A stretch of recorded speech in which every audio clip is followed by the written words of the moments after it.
আমি মোহাম্মদ মাহবুবুল ইসলাম বলছি, সিরাজগঞ্জ জেলার শাহজাদপুর উপজেলা গোপালপুর গ্রাম থেকে। এই গোপালপুর গ্রাম হচ্ছে আমার নানার বাড়ি এবং আমার জন্মস্থান। আপনারা এর আগের ভিডিওতে দেখেছেন আমরা কিভাবে এই গোপালপুর গ্রামে আসলাম।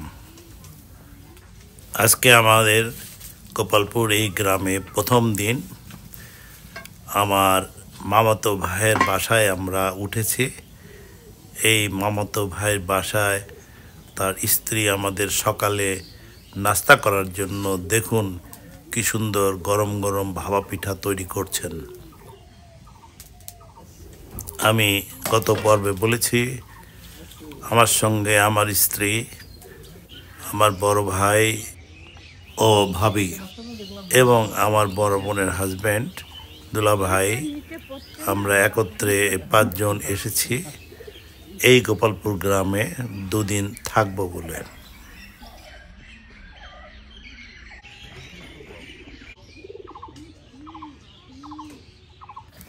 এই গোপালপুর গ্রামে আমার জন্ম হলেও আমরা এখানে 1971 সালে কিছুদিন বাধ্য হয়ে থেকেছিলাম। পরবর্তীতে 2003 সালে আমার মাতা মারা যাওয়ার সময় এখানে এসে কিছুদিন ছিলাম।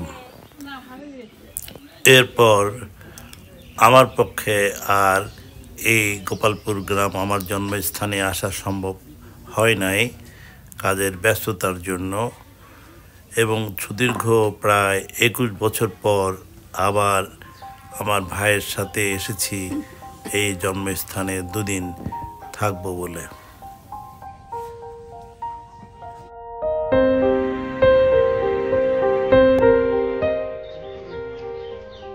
সকালে উঠেই আমরা বাড়ির আঙ্গিনার মধ্যে হাঁটাহাঁটি করছিলাম এবং আমাদেরকে অপেক্ষা করতে বলা হচ্ছিল যে গরম গরম পিঠা খেতে হবে।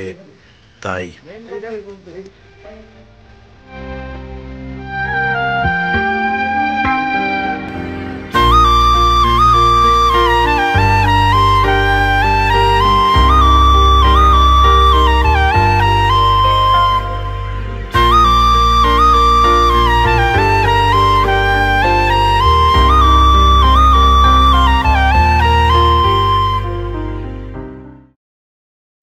আপনারা দেখছেন আমার এই মামাতো ভাইয়ের বাড়ির উঠানে হাঁস, মুরগি, কবুতর সব কিছুই আছে, কোনো কিছুর অভাব নাই।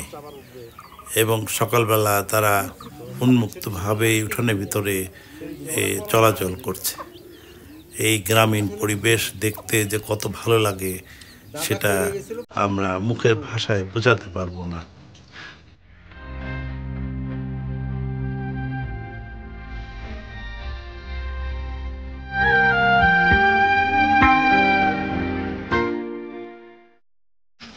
ইতিমধ্যে আমার ছোট মামাতো ভাই শাহিন সে কিছু মাছের অনুসন্ধানে নদীর ধারে যেয়ে সেখান থেকে কিছু তাজা ছোট মাছ কিনে আনলো, সাথে কিছু শিং মাছও নিয়ে আসলো। এখানে একটা কথা জানায় রাখা দরকার যে এই গোপালপুর গ্রাম থেকে যমুনা নদী মাত্র 1 মাইল দূরে অবস্থিত। আপনারা দেখছেন আমার মামাতো ভাই সে কতগুলো রাজহাঁস পালে। সম্প্রতি রাজহাঁসের ডিম থেকে কতগুলো বাচ্চা বের হয়েছে এবং রাজহাঁসগুলো সারাদিনই এই সমস্ত বাচ্চা পাহারা দেওয়ার অপেক্ষায় এখানেই হাঁটাচলা করছে। গ্রামে সব বিচিত্র ধরনের গাছ পাওয়া যায় এবং এই গাছগুলো আমার 71 সালে দেখা গাছগুলোর সাথে মিলিয়ে দেখার চেষ্টা করি।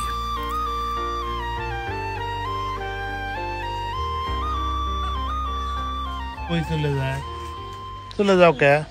তোমার নাম কি কও? এরা আমার মামাতো ভাইয়ের ছেলে। আর তোমার? রৌশান মামাতো ভাইয়ের দুটি ছোট গরু আছে। বড় গরুগুলো সম্প্রতি সে বিক্রি করে দিয়েছে। সামনে আমার এই মামাতো ভাইয়েরই বড় ভাইয়ের বেশ কিছু ভিটে বাড়ির জায়গা পরিত্যক্ত অবস্থা আছে। সে বর্তমানে ইটালি থাকে। আরও দেখুন এই পাড়ার ছেলেরা, তারা দেখেন এখানে ক্রিকেট খেলার আয়োজন করেছে এবং তারা ক্রিকেট খেলছে। পাশেই দেখছেন আমার মামাতো ভাই একটি বেগুনের ক্ষেত তৈরি করেছেন। এই বেগুনের ক্ষেতে দেখেন ভিন্ন ভিন্ন জাতের বেগুন ধরেছে। তোর নাম কি?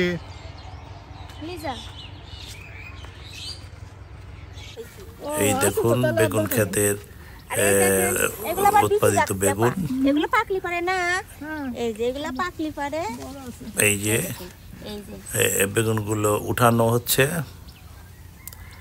হয়তো আমাদের দুপুরে পরিবেশন করা হবে ভেজে। ভালো, নিজের ক্ষেতে নিজের তরতাজা বেগুন ভাজা খেতে কার না ভালো লাগে।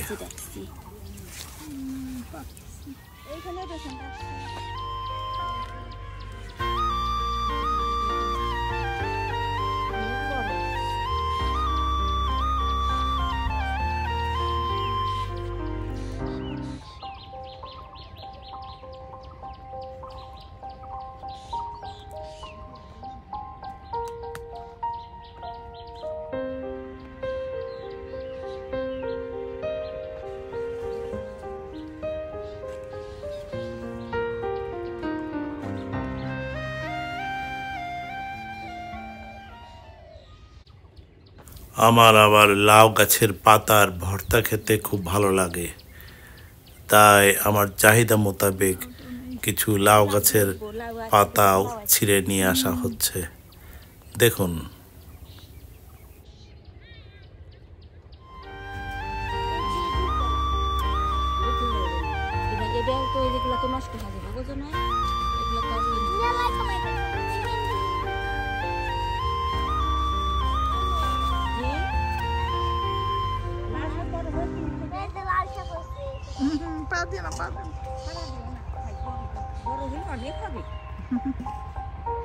আসো তুমি,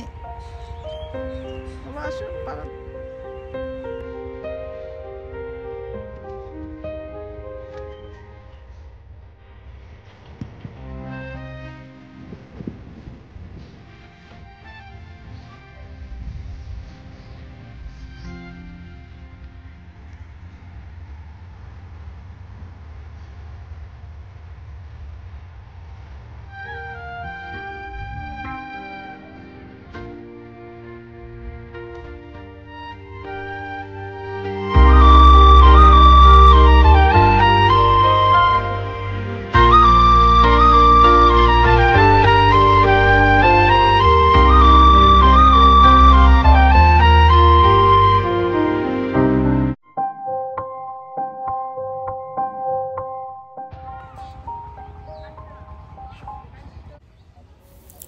আপনারা দেখছেন গ্রামের পায়ে হেঁটে যাওয়া পথ।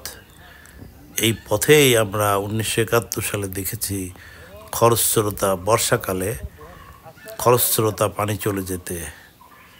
আমরা এখানে গাছ থেকে এই খরস্রোতা পানিতে কত লাফিয়ে পড়ে আনন্দ করেছি।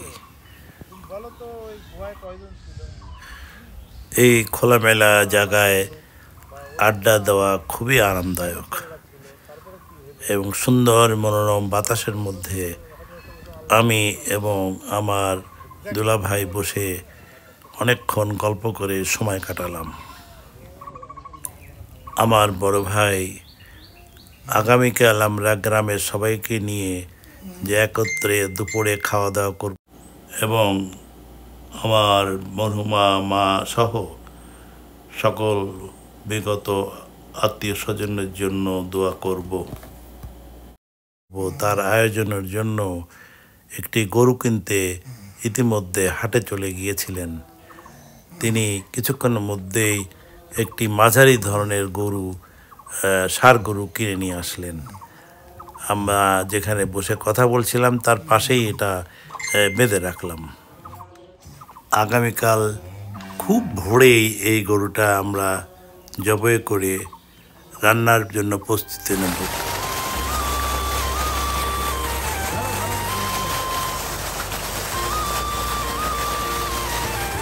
আমার এই নানার বাড়ির কাছেই আমার মায়ের এক চাচাতো বোন থাকে। তাকে আমরা সাধারণত ফতু খালা বলে চিনি। মুরব্বী মনে করে তার সাথে আমরা একবার দেখা করার জন্য তার বাড়িতে গেলাম।